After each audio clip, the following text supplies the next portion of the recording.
Right. And honestly, I think what it is in order for, and this is like any industry, you just need more politicians, more lobbyists who have a vested interest in cryptocurrency, in blockchain. Once Apple and Amazon get in, I actually would say they're already in, because Apple makes money on every transaction. That's why when I heard Warren Buffett and Charlie Munger talk so down on it, it was like, but y'all make money on crypto, like y'all own Apple. you know. So I think what's going to happen once you see more of these companies and lobbyists that actually have a vested interest, you're going to see it kind of get pulled back. But then also, I think a lot of these luminaries don't want to give Bitcoin the shine because they're acquiring it, and they know, like I use the example of, LeBron James as an example, right? The minute he wears a Bitcoin shirt, if you think Elon Musk, quote unquote, was impactful on network effect, Bitcoin's price, yeah, I think somebody like LeBron is even bigger. But LeBron is actually, I wouldn't surprise he's acquiring it.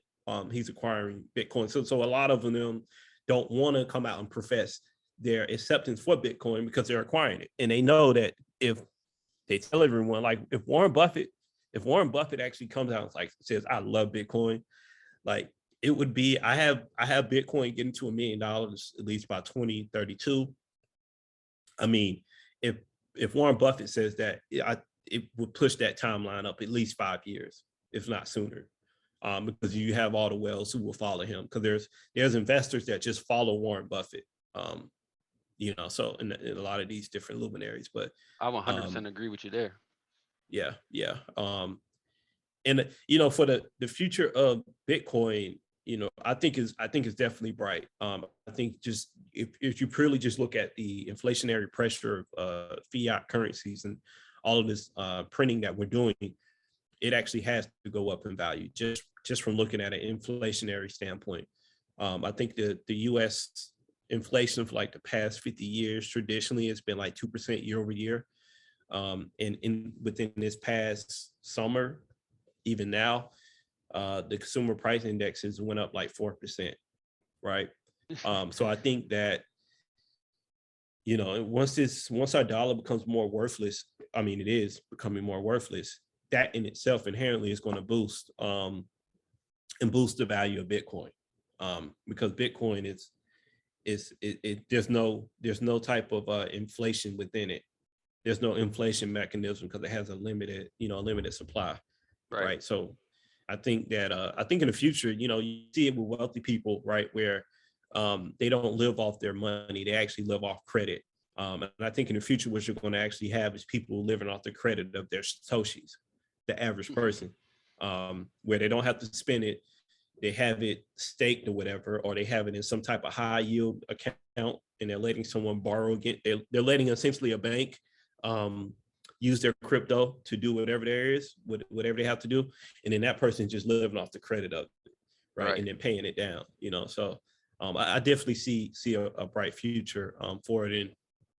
And I've been talking to one of my close friends about this, the one that I want to introduce you to, and I kind of came around when I read the article he sent me about how Senegal's monetary policy is still controlled by France. Because up until that point, I was thinking like, I think Ethereum is going to be the de facto smart contract platform, right? And then I just had to take a step back and I'm like, well, what's the most dominant crypto? They didn't have an ICO. It's Bitcoin. And if they had an ICO, you can't say initial coin offering, which is like IPO for stocks. You can't say they're here to change the world. Like they're inherently created to boost the profit. Yeah, make money. And then I should make money. Yeah. And then I was watching a video on YouTube about the new update for Ethereum, EIP 1559. And they were saying that the projected interest rate on chain is going to be 2%.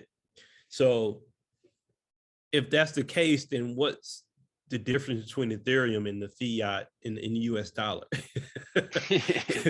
You know what I'm saying? So it's like, when I think about that, I'm like, once the Bitcoin Lightning Network is able to or these side chains are able to effectively lower the cost of transacting on Bitcoin at scale, I think you're going to see, we're going to see more apps, decentralized apps built on Bitcoin when that actually is figured out. And then back to my earlier point, I think that once because I kind of had to take a step back. I'm like, well, if I'm Senegal, right, and I want to control my monetary policy, why would I go on Ethereum when it has 2% inflation and I technically don't control it, the monetary policy on it, versus with Bitcoin, there's a limited supply. It's going to keep going up in value. Yes, I don't control the monetary value of it, but it's the most trustful blockchain out there, right? So I think what's going to happen is you're going to see more entities that are more like potentially anti-government or anti-inflation joining and building on Bitcoin versus Ethereum. But I think Ethereum is still going to be, Ethereum is still going to be prominent. But when you think about the true ownership, right, I think more of that's going to shift to Bitcoin. Definitely. I mean, I could see something similar to that, because Bitcoin has like the people that are backing it and that are trying to get more use out of Bitcoin are like very prominent, high profile figures, right? Like almost all of Jack them. Dorsey. Yeah, that's the first one that came to mind for me.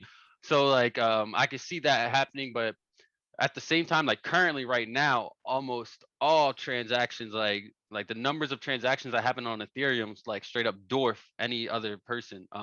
That's just true. because so many people are building on Ethereum, and but like the gas fees are not sustainable. Like the gas fees on Ethereum are 100% not sustainable. So like what you were saying, when Bitcoin figures out the fee structure and how that's going to work, maybe that could help a lot.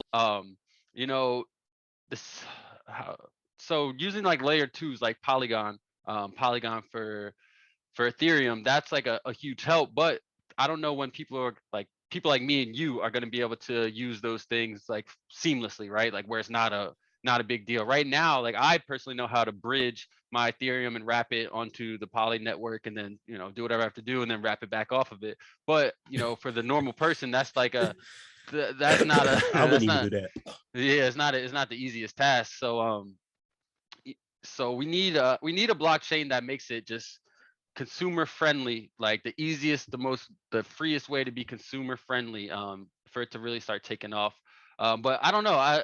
I'm back and forth. I think Bitcoin, they don't have a lot built on top of it right now, but when DeFi does come to Bitcoin, in a broader way, because technically, you can do DeFi with Bitcoin right now if you wrap the Bitcoin.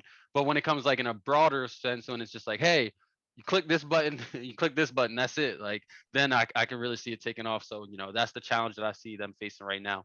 And I'm excited. I don't mean to keep harping on Cardano, but with the launch of their smart contracts, I'm excited to see what they do, because their fee structure, they're a proof of stake, right? They're a proof of stake blockchain, so their fee structure should be way, way, way lower than Bitcoin and Ethereum, because both of those are POW, proof of work state systems. So I'm just really excited to see what happens there. Whether it's for the better or for the worse, I'm just excited to see what happens. So yeah, but yeah. yeah.